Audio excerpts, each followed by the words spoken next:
So today I'm going to do a short how-to video. As you can see, the sun is shining very brightly on me, and I have my hair in this bun and it looks pretty crazy. But I am doing a video on finger detangling. Now, I washed my hair last night or last evening, yesterday evening, and now my hair, I just threw it up in a bun so that I wouldn't have to have any of my twists for the whole day like I usually do. It's because I didn't want to wear a hat all day, so I just threw my hair up in a bun. But I lightly detangled it in the shower, as you'll see in a video that I have coming up, which is my hair regimen, my wash routine. But for the most part, it's not very detangled, and I finger detangle my hair. I don't use combs or anything, so I'm going to show you how I do that now. Okay, so the only product that I use to finger detangle my hair is Curling Gel Souffle. It's by Shea Moisture, and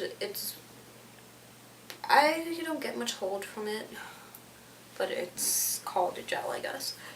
So I usually do small sections, and I start from the back, but today I'm just gonna do the front, just to keep this video short and sweet and make sure that you guys can see everything that I'm doing.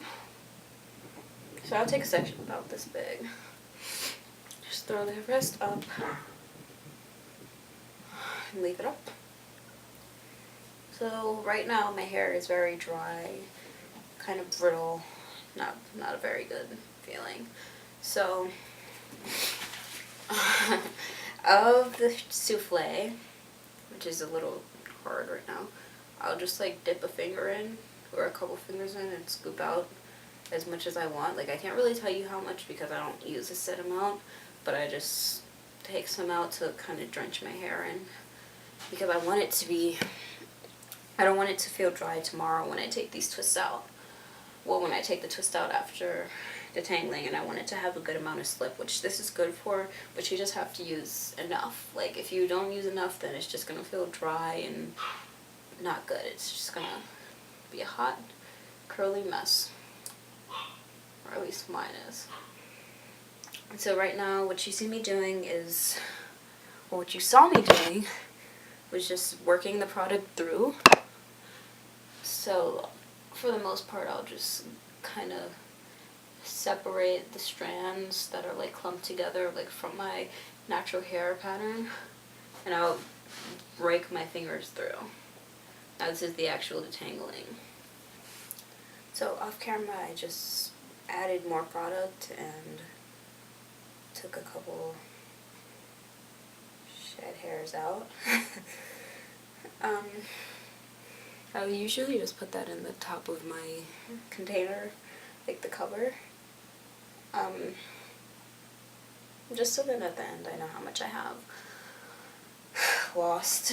It's not usually very much anymore. It used to be a lot more before I trimmed my hair a little while ago. But yeah, so I usually try to make sure that I get every strand. So I usually just try to make sure that I get every strand, take it apart, and make sure that it all is detangled, so that when I'm taking the twist down the next day, that I'm not ripping my hair apart or anything. And I think, as I was saying earlier, I just rake from the bottom up usually. Well, not always, but good practice would be to rake from the bottom and just work your way up, so that you're not bringing every single knot from the top and just bunching it up at the bottom. Even if you're not finger detangling, it's generally just a good practice to start from the ends and work your way up gently with a wide tooth comb if you want. You should use a wide tooth comb, but of course it's not mandatory. I'm not your mother. So, oh, also I think off camera I added more product. I'm not sure if I mentioned that, but yeah. I also make it a point to keep my hair fairly stretched after a wash. Like, I don't stretch it out completely, like I don't blow dry or anything, but I don't want it to be fully shrunken up, because as long as my hair is like now, it would shrink up like that, and that'd be even more tangles to have to deal with while my hair is dry, which is not really the best time to be detangling and stuff. But I only do it because I know that I'm not making it a habit of breaking my hair, and I don't have my scissors in the shower with me. Now, the scissors I use to cut off any knots that are either too small for me to tackle or too big for me to tackle. The reason I don't just break my hair apart is because, of course, that leads to breakage, of course, and it also leads to split ends. And split ends, from what I've been told, stunt growth. So, don't want any of those. And this section, I would leave it here, most likely, and just start twisting. Because, as you can see, now it's very stretched. I'm not spending all 10 minutes on one rake, one comb through with my fingers at all. I'm just kind of trying to get any finer knots. Just in case, I usually go through the side too. There's always a knot that you forgot. It's just gently go through there. If you feel any tension, like, you should stop and work through the knot, as I'm trying to show you here. I'm not sure how well that's coming through. But this is something you definitely have to take your time on. You can't rush through this, especially if you have 4A, 4B hair like me. Or even 4C. This is not something that you can just rush through and then, well, I mean, I'm not sure about your hair, but I know that for my hair, I can't rush through this and then expect for my hair to look nice tomorrow, like after my styling. So, here's a knot. Let's see if I can come closer.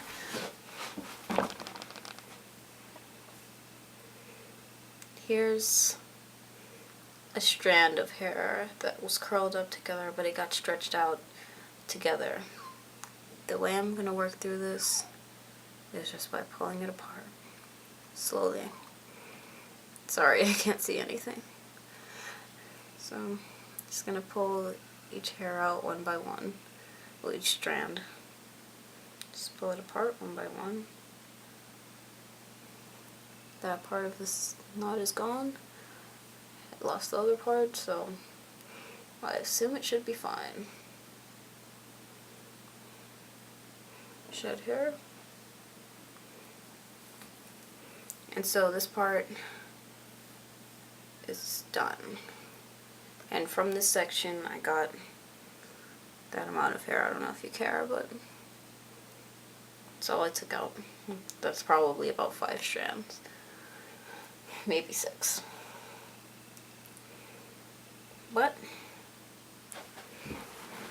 now that part of my hair is detangled, and I can twist this up into whatever style I want to do for tomorrow, or bantu knotted or whatever, and move on. So this is a good way to also stretch out your hair rather than having to use a blow dryer or something. So it's good for detangling, good for stretching out, good for 4B hairstyle, 4B, 4A, 4C hair textures. And what I've seen is just good all around. And I definitely haven't seen any stunt in growth. My hair has been flourishing even more than before. So, you should try stretching your hair like this. Try stretching and detangling your hair this way. I think it'll work. You should try it yourself just to see how you feel about it. And that's all for today. Just try to keep it short, even though I don't know if this is short. But, goodbye.